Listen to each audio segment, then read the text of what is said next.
The Carrera Panamericana was one of the most adventurous and perhaps most dangerous of all road races. Run from 1950 through 1954, the race was run over several stages on consecutive days and was launched to promote the Pan American Highway in Mexico. The Carrera Panamericana ended with the last race in 1954. Some claim that the danger brought about its demise. But those times and those races had a Hemingway-esque quality that not only defied danger, but almost seemed to welcome it. The Carrera was over, and we were never to see its kind again. The Carrera Panamericana really lives as a legend for those who were there and participated or witnessed it.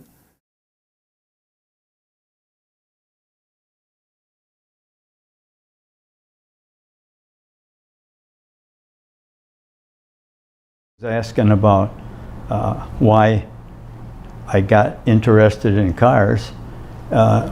Everything that we bought on the farm was used machinery, and of course we had to figure out how to fix it. So that's what got my interest in, doing repairs and that sort of thing. We knew one another through cars and that sort of thing. Wendell bought a 49 Mercury convertible from Smith's over here when they were between 2nd and 3rd Street. Used to be a car dealer. And I bought a Ford from Chattacoin Motors up on Pine. So we just chummed together, and then I got interested in making the car go faster. That's the name of the game. So then I got interested in the speed shop. I went to Randolph, right? So it goes on from there, and became friends with them. And so you fast forward, you come out of the service, you're discharged when? Late September, October, first part of October. I mean, you went literally from being discharged to joining up with Buck and Wendell, and then what happened? We sat down one night and read a hot rod magazine at the speed shop, and the hot rod magazine said that in the stock car class, just regular street type car class, Chevy won in the previous year, a 6-cylinder Chevy, and won that division. So we said, well, if a 6-cylinder Chevy can win that division, we ought to be able to get a car and go. So that's when the decision was made. Buck went over to Ellicottville and bought a 54 Ford V8, and we put roll bars and gas tanks and all that, stripped it out in the inside tires, and decided to go to the road race. That's how it started. The car was financed, and we turned it into a race car, and we turned it back into a street car after we got home. You're the mechanic. Well, and Buck is what, the driver? Yeah, and Wendell's a co-pilot. Yeah, we drove all the way to El Paso, and I came behind with or front or behind, whichever the road let be. We had Buck owned a 53 Ford Courier panel truck type vehicle, and that's what we carried all the tires and parts and tools and all that sort of stuff in. Don's job was especially rough. He had to drive the service truck, keep ahead of the racers, which was not easy, and because the roads were not blocked off the trucks and stuff, buy the supplies, make room reservations, and help others keep the car in shape in a closely limited time. Did you feel like you had Yeah, it was hard work. First of all, you drive 2,000 miles to get to El Paso. There's 2 or 3 things that happen. The panel truck wasn't new that we took, and when we got to St. Louis, we lost the transmission out of it. We went to a salvage yard, bought a used transmission, and we changed it right at putting nickels in the meter. Right by the road, and jacked it up and changed the transmission there before we continued on to El Paso. We had several hitches like that, things that happened, you know, that you just got to work through. You had to have extra fuel. You have to have a roll bar in order to meet the credentials for the race that's in that book. When we got to El Paso, we met some of the Lincoln team. Ford Motor Companies had 7 Lincolns down there that they were preparing for that race. We come out of little back hick town in Randolph, and here these guys have got millions of dollars and sponsors galore and money. I mean, they had 1.5-ton trucks with tires and wheels for them 7 Lincolns, all mounted on that truck. They just had to pull them out. They were mounted and balanced and trued up on a machine so that they were absolutely round and all that sort of stuff. We shaking our head, you know, we looking at their car, and they had drilled their backer plates and put scoops on for air and on the brakes. So we decided we had to do something like that. So we did those types of things while we were in El Paso. And then 5 different segments. I think the longest run was 529 miles one day. Yeah, you did it in 5 days. And the shortest run, I think, was like 320 miles.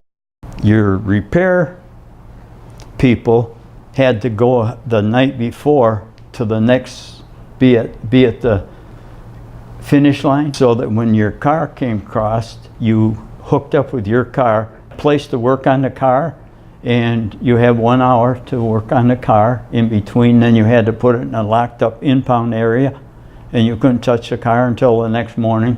I started at Tuxtla on the bottom. Yep. And all the fast cars, sports cars, Ferraris and all the Lamborghinis and all them sorts of cars went first. Then the next fastest cars went, and they let them go a minute apart.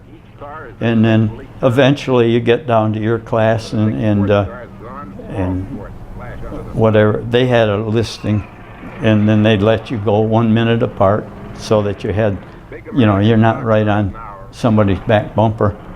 And then you end up with, they even had VWs and small sports cars and stuff that, you know, didn't have a lot of horsepower, and they were last and to go.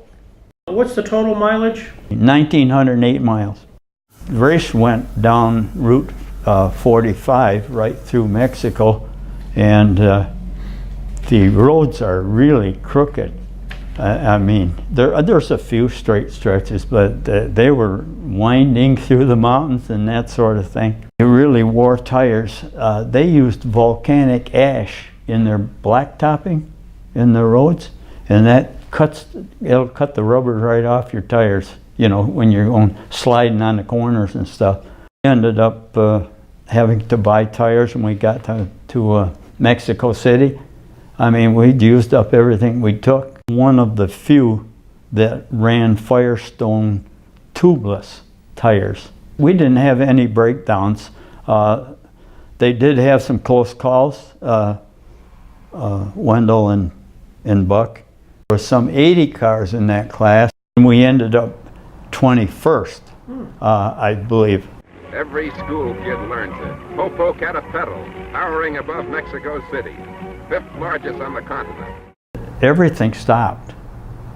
Every leg of the race. I mean, nobody was working. They were all along the roads and on the high spots so that they could see the cars coming. And when we got to Mexico City, it was a festive thing.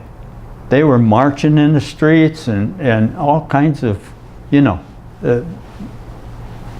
gala week or day it was. I mean, they were just, nobody worked at that time. So you guys were like heroes almost. Well, yeah, they were climbing all over the cars as they went through and that sort of thing. People, yeah. In fact, I had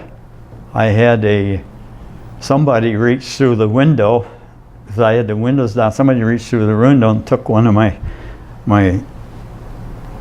wrenches out of my wrench kit just because it was laying there, you know. So I don't know where that went. When the day was done and you finally get it to El Paso and they get out of the car, what are they saying to you? Well, they was glad that the 5 days was over, and they was talking basically about some of their experiences and the cornering and the high speeds that you had to run to do anything, you know, to make any headway. And tried to be up front, but that didn't work out. The car to have in that race was a Dodge V8. Dodge come out with that Hemi head that year, or in that time period, and that was the fastest car of the stock cars at that race.